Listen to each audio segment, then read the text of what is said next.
Andy Fisk, Bureau Director for Land and Water Quality at DEP. Veronica is distributing an amendment that we've been working on for a little while. It's an amendment that replaces the bill.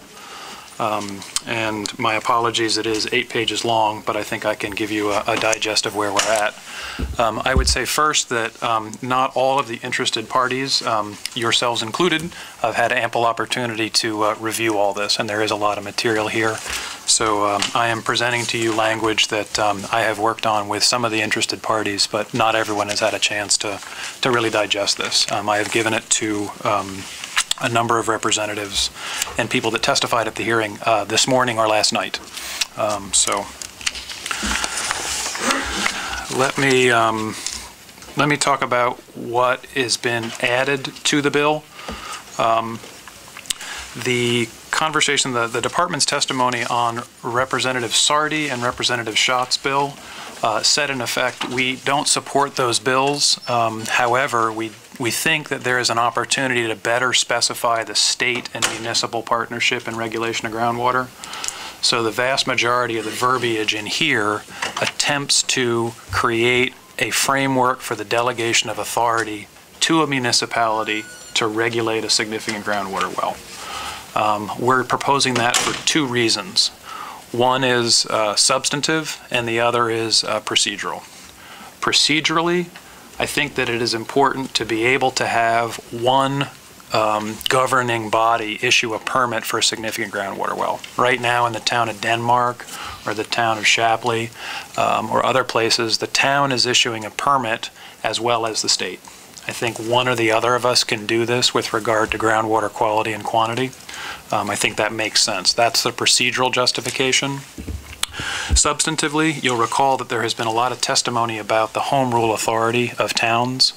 A number of people testified to that end and said either reinforce the existing home rule authority, specify it in different ways. What we have done here is, frankly, being looked at by Maine Municipal with appropriate levels of caution. Because I think you can certainly say there is home rule authority for towns to issue ordinances on groundwater quality and quantity.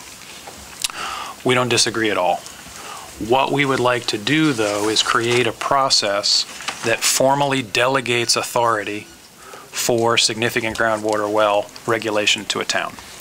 And I'm talking about just the hydrology, groundwater, surface water permitting. I'm not talking about land use. I'm not talking about trucking or anything else. That is within the town's existing authorities, and DEP is not getting involved in that. Can I jump in there and ask a clarifying question? Yes. The authority that's being delegated is authority under site law, NERPA, or? It is under the Natural Resources Protection Act. Great. And currently, the way the Natural Resources Protection Act is built, it envisions delegation. There is a delegation section in the law already.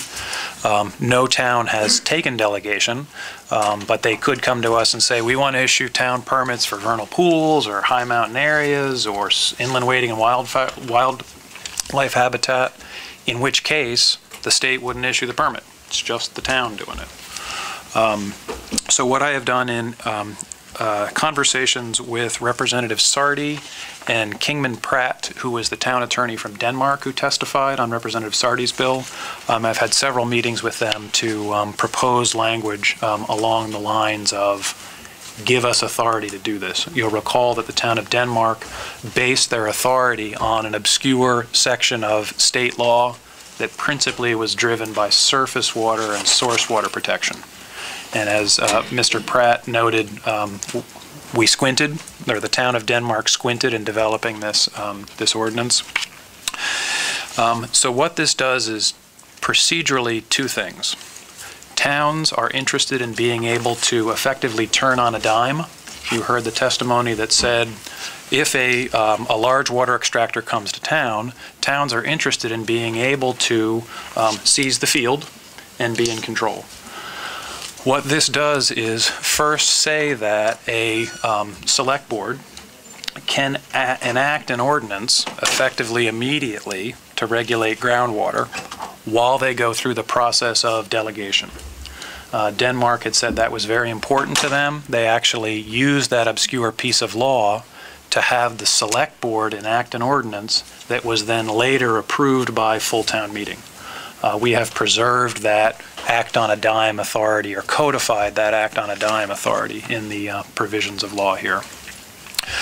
The next part of the broad concepts, and I can walk you through the details, provides that when a town demonstrates to DEP that we have an ordinance that regulates groundwater within the approval criteria of NRPA, and again, what NRPA does is it protects for the groundwater, it protects the surface water, it protects existing uses, and it requires you to consider all the cumulative withdrawals within that aquifer.